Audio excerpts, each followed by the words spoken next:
চতুর্দিক থেকে বিএনপি সরকারকে চেপে ধরছে জামাত। বিএনপি শিশির মনিদের সাথে পেরে উঠবে না। দর্শক, বিএনপি পিছলা কাটছে। তারা গণভোটকে অস্বীকার করার চেষ্টা করছে, গণভোট অধ্যাদেশ বাতিল করার চেষ্টা করছে, মানবাধিকার অধ্যাদেশ বাতিল করার চেষ্টা করছে, গুম অধ্যাদেশ বাতিল করার চেষ্টা করছে, দুদক থেকে শুরু করা নানান বিষয়ে মানে জনগণ রাষ্ট্রীয় প্রতিষ্ঠান, সাংবিধানিক প্রতিষ্ঠানগুলো সুফল পাবে এই জন্য যে যতগুলো সংস্কার আনা হয়েছে, এমনকি পুলিশের পোশাক পরিবর্তন পারলে ওখান থেকেও বেরিয়ে আসবে। এমনকি ওই যে পাসপোর্ট করতে পুলিশ ভেরিফিকেশন লাগবে না, পারলে ওখান থেকেও বেরিয়ে আসবে। তো বিএনপি প্রতারণা করতে চাচ্ছে, কারণ বিএনপি তো শুধু বিএনপি না, বিএনপি তো জনগণের সুষ্ঠু ভোটে ক্ষমতা আসেনি। বিএনপি ক্ষমতা এনেছে সিভিল মিলিটারি ব্যুরোক্রেসি, এখানে ইন্টারন্যাশনাল গ্রেট পাওয়ার্স জড়িত, যার ফলে বিএনপি নিজেদের মতো কাজ করতে পারছে না। যেমন একটা বিষয় আপনারা দেখছেন যে সরকার বলছে যে পুলিশ হত্যার বিষয়ে জুলাই যোদ্ধারা ইন্ডেমনিটি পাবে, কিন্তু পুলিশের আইজিপি বলছে যে না, বিচার হবে, আইন অনুযায়ী বিচার হবে। বিএনপি চাইলেই যে কোনো একটা বিষয় করতে পারে তা না, তাদেরকে যারা ক্ষমতা এনেছে তাদের উপর অনেকটা নির্ভর করতে হয়, এটা ভেরি সিগনিফিক্যান্ট। এই দিক থেকে জামাত চেপে ধরছে বিএনপিকে, তবে জামাত ভদ্রভাবে চেপে ধরছে। জামাত গতানুগতিক কোনো রাজনীতি করবে না, এটা আগেই বলেছে। জামাত ব্রেন দিয়ে খেলছে, রাজপথ উত্তাল করে হরতাল অবরোধ দিয়ে কিছু একটা করবে না, জামাত সেদিকে যাবে না। এটা এনসিপি করলে করতে পারে আলাদা হয়ে, কিন্তু জামাত এগুলো করবে না। এমনকি সরকার পতন এই ধরনের শব্দ জামাত বলেও উচ্চারণ করবে না। তো দর্শক, এই জায়গায় শিশির মনিরা খেলছেন ব্রেন দিয়ে, বিএনপি খেলছে গায়ের জোরে। কোন যুক্তি নাই, তথ্য নাই, উপত্য নাই, আইনের জুরিসপ্রুডেন্সের বাস্তবতার কোনো রেফারেন্স নাই।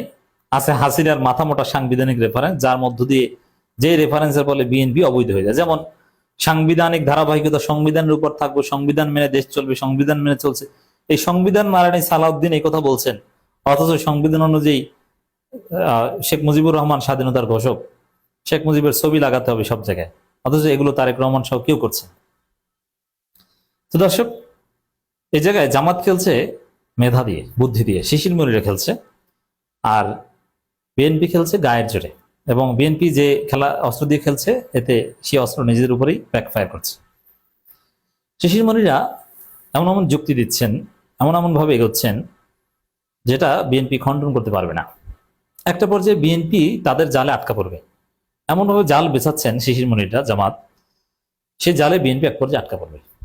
সেরকম একটা জাল নিয়ে এখন আলোচনা করব। সবগুলো জাল একসাথে আলোচনা করা যাবে না। আদালতে গেছে, হ্যাঁ, আদালতকে ব্যবহার করে বিএনপি জুলাই সনদ সহ নানান কিছু ঠেকিয়ে দেওয়ার চেষ্টা করছে, কিন্তু এক পর্যায়ে যে বিএনপি নিজেরাই ঠেকে যাবে, শিশির মনিরা সেই ঘটনা ঘটাবে, এটা বিএনপি এখন মতো টের পায়নি, পাবে সামনে। শিবিরের ছেলেরা যে কি পারে, এটা তো হাসিনা দেখেছে, হাসিনাকে কিভাবে একদম রাজনীতি ছাড়া করেছে, মানে শিবির পারে। তো এরকম শিশির মনিদের সাথে ব্রেনের খেলায় বিএনপি পারবে না। জামাতের প্রতিনিধিদের সঙ্গে আইএফএস এর মতবিনিময় সভা অনুষ্ঠিত, শিশির মনির সেখানে ছিলেন। সেখানে অনেক কথাবার্তা হয়েছে, এবং এই যে বিএনপি যে গণভোটের রায় উপেক্ষা করার চেষ্টা করছে, ইচ্ছা মতো করছে, জনগণের মতামতকে অশ্রদ্ধা করার চেষ্টা করছে, এই যে আমি ডিটেলস আসছি, আইএফআইএস এই ধরনের সংগঠনগুলো এগুলো নিয়ে কাজ করে। তারা ইন্টারন্যাশনাল নন স্টেট অ্যাক্টরস, তারা প্রেশার গ্রুপ হিসেবে কাজ করছে। তাদের মাধ্যমে বিএনপি সরকারকে চাপে রাখছে জামাত। এবং পশ্চিমারা কয়েকটা বিষয়ে খুব সেন্সিটিভ। জনগণের মতামতকে যদি কেউ উপেক্ষা করে, তাহলে তাদের সাথে আর পশ্চিমারা থাকে না। তো বিএনপি সরাসরি জনগণের মতামতকে উপেক্ষা করছে। অতএব বিএনপিকে যারা ক্ষমতা এনেছে যুক্তরাষ্ট্র, সেই ইউরোপ আমেরিকার চাপেই তো বিএনপি পিষ্ট হয়ে যাবে। এটা 27 মার্চের খবর, সকাল 11টা 30 বাংলাদেশ জামাত ইসলামের কেন্দ্র নির্বাহী পরিষদ সদস্য জনাব সাইফুল আলম খান মিলন এমপির নেতৃত্বে জামাত ইসলামের এক প্রতিনিধি দলের সঙ্গে সংগঠনের কেন্দ্রীয় কার্যালয়ে ইন্টারন্যাশনাল ফাউন্ডেশন ফর সিস্টেমস বাংলাদেশের এক মতবিনিময় সভা অনুষ্ঠিত হয়েছে। সেখানে শিশির মনির, এগুলোর মূল কি করতে হবে এগুলো শিশির মনিরে দেখছেন, ব্যারিস্টার মাহবুব সালেহ ছিলেন। শিশির মনির যেখানে থাকেন, এখানে অন্য কারো কোনো কথাবার্তা বলার কিছু থাকে না। এখানে সাইফুল আলম খান মিলনের কথা একটু বলি। তিনি শিবিরের সাবেক সভাপতি, অত্যন্ত মেধাবী এবং দক্ষ লোক, বিভিন্ন জায়গায় দায়িত্ব পালন করেছেন। দীর্ঘদিন তাকে রাজনীতিতে আমরা দেখিনি, সম্ভবত ইবনে সিনায় ছিলেন এবং ইবনে সিনা তার নেতৃত্বে সফল, কিন্তু এখন আমরা তাকে রাজনীতিতে দেখি।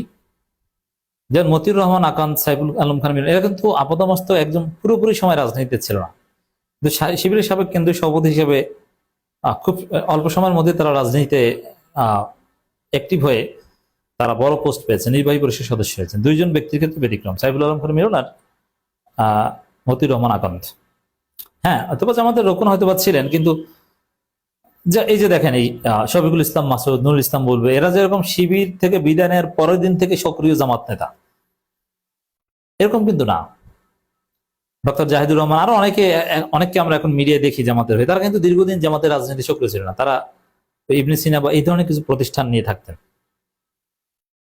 এই জন্য তাদের উপর জেল জুলুম কিন্তু তেমন ভাবে আসেনি। তো দর্শক, এই সাইফুল আলম খান মিলন তিনি অত্যন্ত দক্ষ এবং মেধাবী, কোনো সন্দেহ নেই।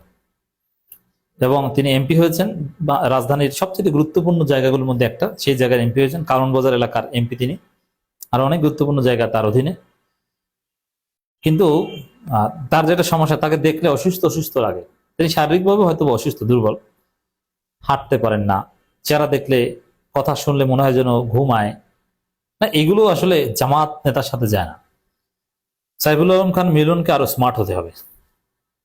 তার মধ্যে অসুস্থতার ভাব ঝেড়ে ফেলে আসতে হবে, এবং কথাবার্তার মধ্যে স্পিডের মাধ্যমেই মনে হবে তিনি সুস্থ।